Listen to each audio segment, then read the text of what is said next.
ચાલતું અહીંનું આ સેન્ટર અને એ સેન્ટરમાં જેમનું સબળ અને પ્રબળ નેતૃત્વ મળે છે તેમાં પરમ આદરણીય બ્રહ્માકુમારી બેન શ્રી હર્ષા દીદી, આદરણીય કે અરુણા દીદી, કોમલ દીદી, અન્ય સેવાભાવી સૌ બહેનો અને આ સેન્ટર સાથે જોડાયેલા તમામ પરમપિતા પરમેશ્વરના સંતાનો, હું તમને આપણે સૌ આપણે જે બેઠા છીએ એ ભગવાનનું ઘર છે અને આપણે સૌ ભગવાનના સંતાનો છીએ. એટલે અહીં જ્ઞાતિ, જાતિ, ધર્મ, પ્રદેશ, ભાષા કોઈ સંકુચિત વાળાઓ આપણને નડતા નથી. શિવ બાબાના આશીર્વાદનું ઓછણું આપણા સૌના માથે સહિયારું છે, પણ સૌની બારીએ પાછળ અલગ અલગ છે. સર્વજન હિતાય સર્વજન સુખાય આજનો વિષય વિચારવામાં આવ્યો છે. આમ તો બહેનોનું સ્નેહ મિલનનો આ કાર્યક્રમ ને એમાં ઘર બને મંદિર આવો સુંદર વિષય વિચારવા માટે આપણને સૌને આપ્યો છે, ત્યારે હું સદભાગી છું કે આવા પવિત્ર સ્થાનમાં મને મારા વિચારો વહેંચવાની તક મળી છે. આપ સૌ માતૃ સ્વરૂપા, શક્તિ સ્વરૂપા છો. આપ સૌને પુનઃ નમન કરું છું અને મારા વિચારો ઘર બને મંદિર આ વિષયને ધ્યાનમાં રાખીને 5-7 મિનિટમાં હું મારી વાત પૂરી કરીશ અને પછી બેને જે હમણાં જ ઉલ્લેખ કર્યો એ પ્રમાણે એક સરસ મજાનું નાટક અહીંયા તમારી સામે રજૂ થશે. એક પાત્રે અભિનય એક જ વ્યક્તિ ભજવે અને સ્ત્રી જીવનના સીધા સ્પર્શ પામેલું એવું એક પાત્રે અભિનય છે. એ અભિનય દ્વારા બતાવીશું અને તો પણ આપણે સમયસર આપણો કાર્યક્રમ સંપન્ન થાય એવો પૂરો પ્રયત્ન કરીશું. એટલે હવે ક્યાંક કાપ મૂકવો પડશે તો હું મારા વ્યાખ્યાન મેં પૂરું તૈયાર કર્યું છે, કારણ કે મને ખબર હતી કે મારે કોની સામે કોની હાજરીમાં બોલવાનું છે. એટલે પૂરું હોમવર્ક કરીને હું આવ્યો હતો, પણ સમયને આપણે બરાબર સાચવી લઈશું. ઘર બને મંદિર, આંગણું દે આવકારો, ઘર મને એવું ગમે. આંગણું દે આવકારો, ઘર મને એવું ગમે ને બારણા બોલે પધારો, ઘર મને એવું ગમે. પગરખાનો હોય પથારો, ઘર મને એવું ગમે ને મહેમાનોનો નિત થસારો, ઘર મને એવું ગમે. ચૂના, પથ્થર, ઈંટ, સિમેન્ટ આ બધું ભેગું કરી દે તો એનાથી મકાન બની શકે, ઘર નહીં. ઘર તો એક ગૃહિણીથી બને, એક સ્ત્રીથી બને. મકાનને ઘરમાં ફેરવવાની તાકાત ઈશ્વરે નારી જગતને આપેલી છે. એટલે ઘર આખું જેનું ઋણી એના ગૃહિણી. એટલે કોઈ પણ મકાનને ઘરમાં પરિવર્તિત કરવું હોય તો એમાં માતા, બહેન, દીકરી, પત્ની, કોઈને કોઈ સ્ત્રી સ્વરૂપા એ શક્તિ સ્વરૂપાનો હાથ રહેલો હોય છે. એટલે 500 પુરુષ ભેગા થાય તો એક પડાવ બને, પણ ઘર ન બને. ઘર તો જ્યારે એક સ્ત્રી ઘરમાં પ્રવેશે અને એ ઘરમાં એના પગલા પડે અને એનાથી જ મકાન ઘરમાં ફેરવાઈ જતું હોય છે. સમંદરથી વધુ કિંમત વરસતી વાદળીની છે. સમંદરથી વધુ કિંમત વરસતી વાદળીની છે. સજે છે સુરવાયુ પણ મહત્તા વાસળીની છે. મસ્તક ભલે ને નમતું હોય પ્રભુના પાય પદ્મમાં, પણ કપાળે ચાંદલો કરવાની સત્તા આંગળીની છે. આંગળી નારી જાતિ, વાસળી નારી જાતિ, વાદળી નારી જાતિ. એટલે નર સે નારી સદૈવ બળી ગઈ. ભારતીય સંસ્કૃતિમાં આપણને જે સંસ્કાર વારસો મળ્યો છે એમાં પહેલું સૂત્ર આપ્યું છે માતૃદેવો ભવ. પિતૃદેવો ભવ પછી છે, માતૃદેવો ભવ પહેલા છે. એટલે મારા, તમારા, આપણા સૌના જીવનમાં કોઈને કોઈ સ્વરૂપે સ્ત્રીના 4 સ્વરૂપો આપણી સાથે સીધા જોડાયેલા છે અને 4 સ્વરૂપમાં એની ભૂમિકા જુદી જુદી છે. માતા, બહેન, દીકરી અને પત્ની આ મુખ્ય સ્વરૂપો. પછી કાકી, માસી, ફૈબા એ બધા પછી આવે. મુખ્ય આ 4 સ્વરૂપ છે. તો માતા છે એ મમતાની મૂર્તિ છે. બહેન છે એ સ્નેહની મૂર્તિ છે, દીકરી છે એ વાત્સલ્યની મૂર્તિ છે, અને પત્ની છે એ જીવનનું અર્ધાંગ છે. એટલે કોઈને કોઈ સ્વરૂપે આ સ્ત્રી સંસ્કૃતિ આપણી સાથે કોઈને કોઈ પાત્રના રૂપે જોડાયેલ હોય છે. અને આપણી ભારતીય સંસ્કૃતિ પ્રમાણે માતા હોય, બહેન હોય, દીકરી હોય કે પત્ની હોય, એવું આપણે સાંભળ્યું છે કે જે ઘરમાં મા, બહેન, દીકરી કે પત્ની વ્યથિત હોય, દુઃખી હોય, પીડિત હોય, આંખમાં આંસુ સાથે એ વેદના અનુભવતી હોય તો એ ગોળાના પાણીએ સુકાઈ જાય છે. એનો આદર થવો જોઈએ, ત્યારે ઘર મંદિર બનશે. જે ઘરમાં દીકરી અપમાનિત થાય, પત્ની અપમાનિત થાય, માતા અપમાનિત થાય કે બહેન અપમાનિત થાય, એ ઘર ક્યારેય મંદિર ન બની શકે. આજે વિજ્ઞાન અને ટેકનોલોજીના યુગમાં હું તમે ને આપણે બધા જીવીએ છીએ, અને આ યુગમાં મોબાઈલમાં આપણે કાં તો વ્યસ્ત છીએ કાં તો અસ્તવ્યસ્ત છીએ. આવડી ગયું છે વોટ્સએપ, ફેસબુક ને ટ્વિટર. આવડી ગયું છે વોટ્સએપ, ફેસબુક ને ટ્વિટર. હજુ શોધી શકાયું નથી શું ખૂટે છે ભીતર. આ ભીતર જે ખૂટે છે એના માટેનો સદવિચાર યજ્ઞ એટલે આજનું આ ઘર બને મંદિર એ વિષય અને મહિલા સ્નેહ મિલનનું કેન્દ્રવર્તી વિચાર. કારણ કે આપણને ખબર જ નથી કે આપણા જીવનમાં શું ખૂટે છે. આપણે એટલા બધા મોબાઈલમાં વ્યસ્ત છીએ. આપણે આને નવી પેઢી, એના દૂરગામી પરિણામો કયા આવશે, મોબાઈલના લાભાલાભ, એના વિશે મારે વાત નથી કરવાની, પણ ફરીથી તાજું કરાવું કે આવડી ગયું છે વોટ્સએપ, ફેસબુક ને ટ્વિટર. હજુ શોધી શકાયું નથી શું ખૂટે છે ભીતર. આ ભીતર જે ખૂટે છે એ શોધવા માટે હું ને તમે અહીંયા ભેગા થયા છીએ. આ જગતમાં કશું જ અશક્ય નથી. થોડું સભાનતાપૂર્વક પ્રયત્ન કરીએ તો આપણા ઘરને આપણે મંદિર બનાવી શકીએ છીએ. એટલે મંદિર એટલે યાદ રાખજો, મંદિર એટલે માત્ર મૂર્તિ, મંદિર એટલે માત્ર પૂજાપાઠ, આરતી, નગારા, ધજા, પૂજારીની હાજરી, સ્તુતિ, પ્રાર્થના, દાન, ભેટ, પ્રદક્ષિણા એટલું જ મંદિર છે એવું નથી. એ તો આપણા મનની કલ્પના છે, એ શ્રદ્ધાનો વિષય છે. પણ મન ધીર શબ્દમાંથી મંદિર શબ્દ ઉતરી આવ્યો છે. જ્યાં જવાથી મનને ધીરજ ધારણ થઈ શકે, જ્યાં આપણા મનના ઉદ્વેગો શાંત થઈ જાય, જ્યાં જવાથી આપણા મનને શાતા વળે એવું સ્થાન એ મંદિર છે. આપણું ઘર પણ મંદિર બની શકે, એમાંથી પણ ઉદ્વેગને બાદ કરી શકાય છે. કઈ રીતે એ થોડું વિચારશું આપણે. તો આપણે જ્યાં જવાથી જીવનનો થાક ન લાગે, અને થાક લાગ્યો તો થાક ઉતરી જાય, જીવનનો અભાવ ન આવે એવી જગ્યા એને મંદિર કહીએ છીએ. એક એવું સ્થાન, એક એવી જગ્યા જ્યાં મોકળાશ પણ હોય અને હળવાશ પણ હોય. આજે આપણા સમાજમાં આપણે જોઈએ છીએ તો આજુબાજુમાં મોટા મોટા બંગલા હોય ત્યાં મોકળાશ બહુ હોય છે પણ હળવાશ નથી હોતી. જ્યાં સુધી મોકળાશ ને હળવાશ બંને હાજર નહીં હોય ત્યાં સુધી ઘર મંદિર નહીં બની શકે.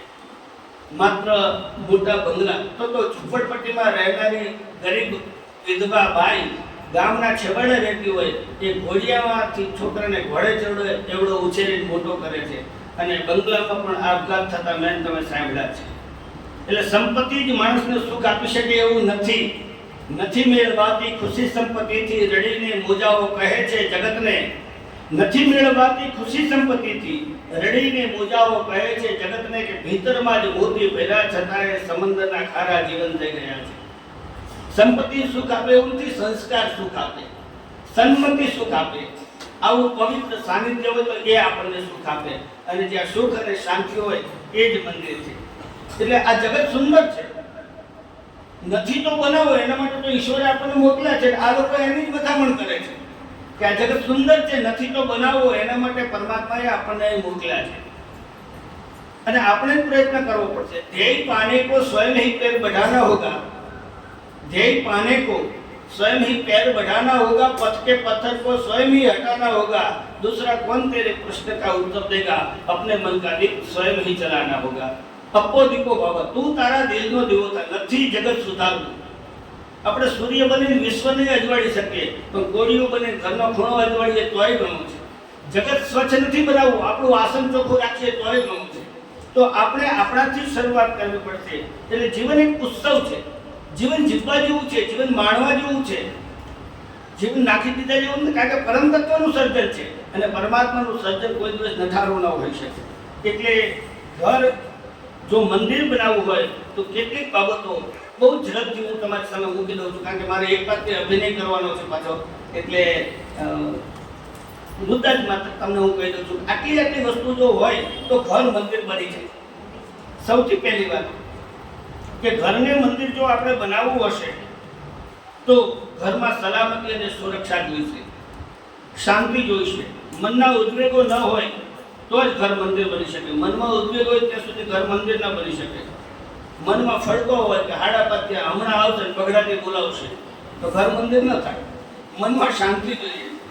કોઈ એ ઘરેથી નોકરી ધંધેથી આવે તો ઘરમાં આપણને ફટકો પડ્યો હોય કે હમણાં આવશે. જ્યાં સુધી અંદર ફટકો હશે, શાંતિ નહીં હોય મનમાં, જો શાંત જળમાં કાંકરી પડે એટલે તરંગો ઊભા થાય. એમ મનરૂપી સરોવરમાં પણ કોઈકના આગમનની કાંકરી પડે ને ધ્રાસકો આપતી હોય ત્યાં સુધી ઘર મંદિર ન બની શકે. એટલે શાંતિ હોવી જોઈએ, ઉદારતા હોવી જોઈએ. કોઈ પણ આપણા આંગણે આવે ઉજળામણનો આપણે આવકારો આપીએ, અને આપ જેવો આવકારો હોય. ઝૂંપડીએ કોક તો જાયજો, કોક દીક એના મહેમાન તો થાયજો. ઘરમાં કઈ હોય કે ન હોય, કોથળો નાખશે, ભલે એની કઈ સોફા સેટ નહીં હોય, કોથળો પાથરશે, પણ એનો અંદરનો આવકારો એટલો મીઠો હશે. એજી તારા આંગણિયા પૂછીને કોઈ આવે તો આવકારો મીઠો આપજે. આ આપણી સંસ્કૃતિ હતી. પણ અત્યારે તો મહેમાન ઘરમાં આવે ને તરત સ્વિચ પાડી રેકર્ડ ચાલુ થઈ જાય, મેરે આંગણે મેં તમારા ક્યાં કામ હે. હવે આતિથ્ય સત્કારની વાત છે. અતિથિ દેવો ભવ વાળી આ ભૂમિ છે. આપણા અનેક પેઢીના પુણ્યનો ઉદય થયો છે ત્યારે ભારતની ભૂમિ પર આપણને જન્મ મળ્યો છે.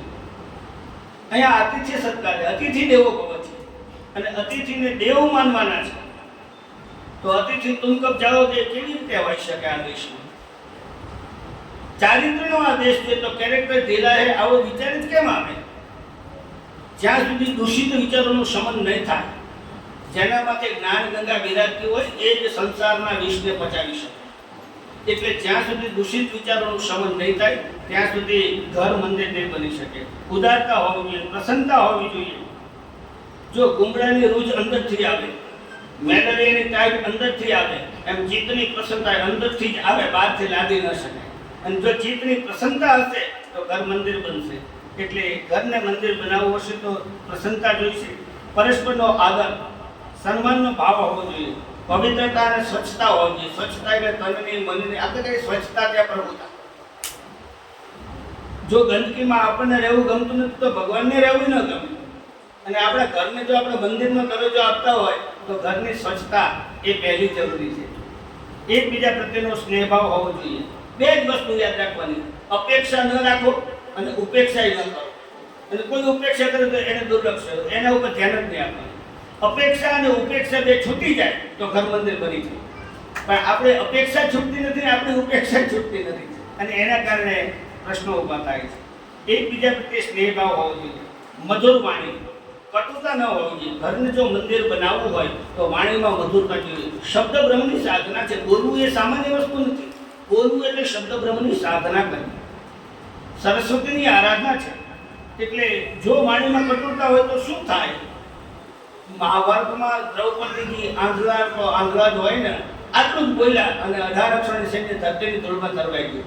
અને રામાયણમાં કટુ વચન સીતા જ બોલી, લક્ષ્મણને કડવા વેણ કીધા પછી જ અપહરણ થયું છે, ત્યાં સુધી નહોતું થયું. એટલે ત્યાં સુધી જીવનમાં વાણીમાં મધુરતા નહીં આવે ત્યાં સુધી આપણું ઘર મંદિર નહીં બની શકે. એટલે વાણીમાં મધુર આપણે નક્કી કરવાનું શું જોઈએ છે, ભારત કે મહાભારત? ભા એટલે જ્ઞાન ને રથ એટલે તત્પર. આ જ્ઞાનનો દેશ છે, આ પ્રકાશનો દેશ છે, આ ઉજાસનો દેશ છે, આ પવિત્રતાનો દેશ છે, આ ઋષિ અને કૃષિ સંસ્કૃતિનો દેશ છે. એટલે આપણે ભારત જોઈએ છે કે મહાભારત, એ આપણી વાણી પર આધારિત છે. આતિથ્ય સત્કાર જોઈએ, સાથે પરસ્પરનો વિશ્વાસ, શ્રદ્ધા વિશ્વાસ રૂપે પરસ્પર શ્રદ્ધા હોવી જોઈએ, એકબીજા પર પૂરો ભરોસો હોવો જોઈએ. ભરોસાથી ઘર મંદિર બની શકે. તો પરસ્પર વિશ્વાસ હોવો જોઈએ. એમાં ક્ષમા ભાવ હોવો જોઈએ. કોઈ નાની મોટી ભૂલ થાય, ઘર છે, ભેગા વાસણ ખખડે તો ગોબા ન પડવો જોઈએ, તો હારાય નહીં લે. કોઈ નાનો મોટો મતાંતરો થાય, ભેટાને કોઈ પ્રશ્ન ન થાય, કારણ કે એમાં બુદ્ધિ નથી. અને બુદ્ધિશાળી વ્યક્તિઓ ભેગા થાય એટલે પ્રશ્નો ઊભા થાય, પણ એ પ્રશ્નોનું સમાધાન તું કૌરવ, તું પાંડવ, મનવા તું રાવણ, તું રામ. જીવનના આ કુરુક્ષેત્રમાં પળપળનો સંગ્રામ, મનવા તું રાવણ, તું Ram. Durable personality of human life. આપણી અંદર રામ છે, આપણી અંદર રાવણ છે, આપણી અંદર કંસ છે, આપણી અંદર કૃષ્ણ છે. કોને આપણે બહાર લાવવા છે આપણે નક્કી કરવાનું છે. તો આપણે ક્ષમા ભાવના હોવી જોઈએ. કોઈનાથી નાની મોટી ભૂલ થાય તો ઉદારતાથી એને માફ કરતા શીખવું જોઈએ. ભેદભાવ ન હોવો જોઈએ. વહુના હાથમાંથી અથાણાની બરણી પડે તો સાસુ તરત વડકું ભરે, હાથ ભાંગી ગયા છે, અને દીકરીના હાથમાંથી અથાણાની બરણી પડે બેટા વાગ્યો તો નથી. ઘટના એક જ છે, હાથમાંથી કાચનું પાત્ર પડ્યું ને ફૂટ્યું. એકમાં કટુતા છે, એકમાં મીઠાશ છે. તો આપણે ભેદભાવ શું કામ? દીકરી હોય કે વહુ હોય, પણ ઘરમાં ઉદારતાથી કંઈક નાની મોટી ભૂલ થાય તો ક્ષમા આપવી જોઈએ, માફી આપવી જોઈએ. ઈર્ષ્યાની ગેરહાજરી હોવી જોઈએ. તો ઘર મન એક જ વાક્ય બધું આવી જશે. ઈર્ષ્યાની ગેરહાજરી. ઉનકી સાડી મેરી સાડી से अधिक सफेद क्यों है? અહીંયા જ વાંધો પડે છે. ઉનકી સાડી મેરી સાડી से अधिक सफेद क्यों है? ઈર્ષ્યા. તરત આપણે દેરાણી જેઠાણી હોય, પડોશણ હોય કે કુટુંબના કોઈ સ્ત્રી પાત્ર હોય, ઈર્ષ્યાની બાદબાકી કરીએ તો જ ઘર મંદિર બને. સરખામણી ન કરવી, તુલનાની ગેરહાજરી હોવી જોઈએ. કુટુંબમાં પડોશમાં ક્યાંય સરખામણી નહીં કરવી. પરિવારના સૌ સભ્યો નિરોગી હોવા જોઈએ. ભાઈઓ વ્યસન તજે, બહેનો ફેશન તજે. તો ઘર મંદિર જ છે, તો ભાઈઓ વ્યસન નથી મૂકતા, બહેનો ફેશન નથી મૂકતા, પરિણામે ઘર મંદિર બનતું ક્યાંક અવરોધ થાય છે. ઘરમાં શ્રદ્ધાનું સ્થાનક હોવું જોઈએ. ત્યાં ધૂપ જેને આપણે માનતા દેવ દેવી જે હોય, આપણું જે શ્રદ્ધાનું સ્થાનક હોય, તો એનાથી નવી પેઢીમાં સંસ્કાર જળવાય છે. સવાર સાંજ ધૂપ દીવા થવા જોઈએ, સવાર સાંજ સંધ્યા આરતી પૂજન થવું જોઈએ. એનાથી નવી પેઢીમાં સંસ્કાર રહેશે.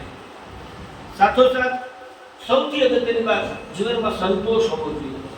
જ્યાં સુધી સંતોષ રૂપી ધન આપણી પાસે નહીં હોય, આપણી જરૂરિયાતો પૂરી થાય એટલું ઈશ્વરે આપણને આપ્યું છે, પણ મહોત્સવ પૂરા કરવાનો કોન્ટ્રાક્ટ એને ન થાય. સંતોષ હોવો જોઈએ. આપણા જીવનમાં આપણે સતત માગણી કર્યા કરીએ ત્યારે ઘરની આર્થિક સ્થિતિને પણ ધ્યાનમાં લઈએ.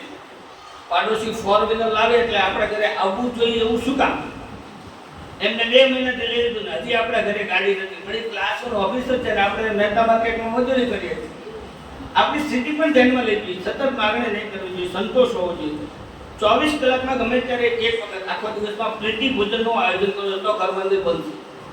સાથે બેસી એક ટંક તો સૌએ સાથે જમવું જ. અને એ વખતે મોબાઈલ પણ ફરજિયાત બધાએ બંધ રાખવા, ટીવી પણ બંધ રાખવા.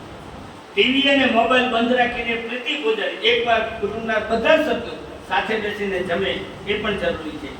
નિત્ય કંકાસ કરજો ટાળવો, જીદ ન કરવી, હઠ ન કરવી. આમ તો સ્ત્રીહઠ, બાળહઠ, ભડાહઠ, રાજહઠ આપણને આ બધી ખબર છે, પણ એનું વર્ણન કરવાનો અત્યારે સમય નથી. પણ હઠ નહીં કરવી, જીદ નહીં કરવી, નમતું જોખી દેવું, સમાધાનકારી મનોવરણ રાખવું. મતભેદ થાય તો સાથે બેસી ચર્ચાથી ઉકેલવા.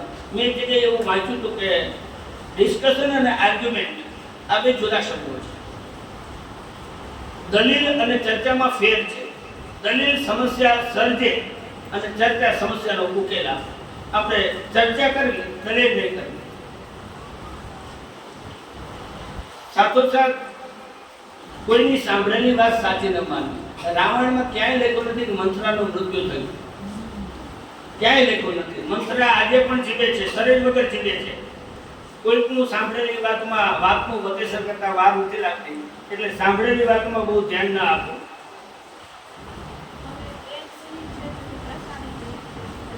બધા પ્રસાદે લઈ જજો. હા, હવે 2 મિનિટમાં મારી વાત હું પૂરી કરું છું. પછી 5 જ મિનિટ એક વાત અભિનંદન દરેકને પ્રસાદ અહીંથી મળવાનો. હા, ઓકે. તો ડગલે પગલે નડવા લાગ્યા, સમણા સાચા પડવા લાગ્યા, ઝઘડાને પણ ચાવી નાખ્યા, કેટલે સંબંધ કડવા લાગ્યા. મારે એક જ વાત તમને પહેલા કહેવી છે કે 100 દોરા સાચવીને રાખજો, ઝઘડા પણ હાથ વગા રાખજો. 100 દોરા સાચવીને રાખજો, ઝઘડા પણ હાથ વગા રાખજો. લાગણીને ખાપો ગમે ત્યારે પડે, આંખ ઝેરી કાન સરવા રાખજો તો ઘર મંદિર બનશે. હજી ઘણી બધી વાત થઈ શકે એવું છે, પણ સમયની મર્યાદા આપણે સ્વીકારી લઈએ છીએ. હવે સીધી એક વાત અભિનયની વાત.